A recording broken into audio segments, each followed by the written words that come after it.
The 2015 Arash AF8. Friday was February 28, 2014, and if you are a fan of boutique supercar makers, you likely remember that as the date that Arash revealed its all-new supercar. Well, here it is, folks. Meet the new Arash AF8. The car is all new and features a design that takes some of the best parts of Arash's previous models and blends them together into one stunning machine. Power still comes from a GM-sourced, LS7 7.0-liter V8 that produces 550 horsepower, enough to push the AF8 to 200 miles per hour. Keeping all those carbon body panels together is a chassis that is built from a collection of steel, aluminum and carbon. Items like the side impact beams are made from high-strength steel, while the roll cage system is strengthened with carbon.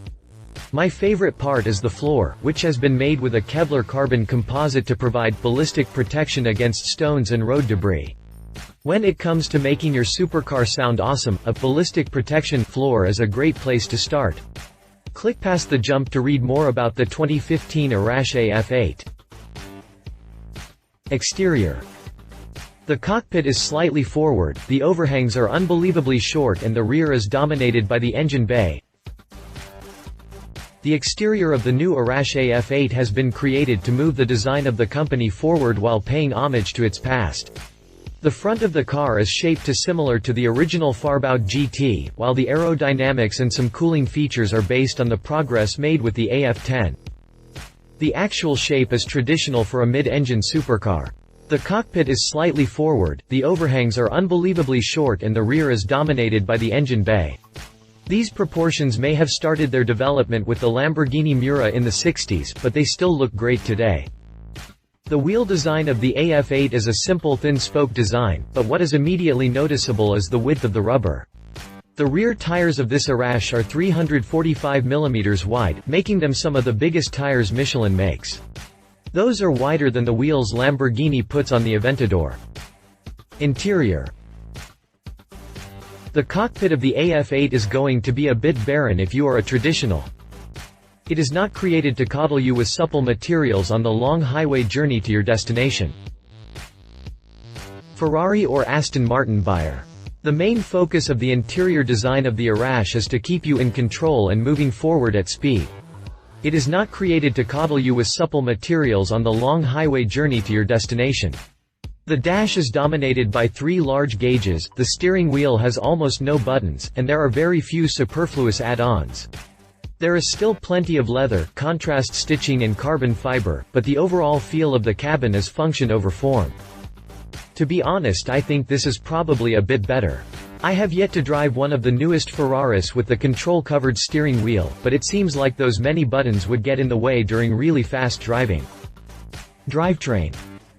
Thanks to the AF8's low weight, this V8 can blast the car to 60 miles per hour in 3.5 seconds, and carry the car to a top speed of 200 miles per hour. Power for the AF8 is provided by an LS7 V8 from General Motors. This was the engine that motivated the track-ready C6 generation Corvette Z06. Arash has massaged it a bit to bump power to 550 horsepower over the Corvette's 505. Torque has also been bumped to 472 pound-feet. Thanks to the AF8's low weight, this V8 can blast the car to 60 miles per hour in 3.5 seconds, and carry the car to a top speed of 200 miles per hour. Shifting duties are handled by an old-school, 3-pedal manual with 6 forward cogs. Prices. There is no official pricing for the AF8 yet, but expect it to be similar to its competitors, around $230. Competition. Ferrari 458 Italia. The Ferrari 458 Italia is one of the obvious competitors for the Arash. The Ferrari has a slight lead in horsepower, but it comes much later in the rev range. The Fezza is also more luxurious, but infinitely more complicated as well.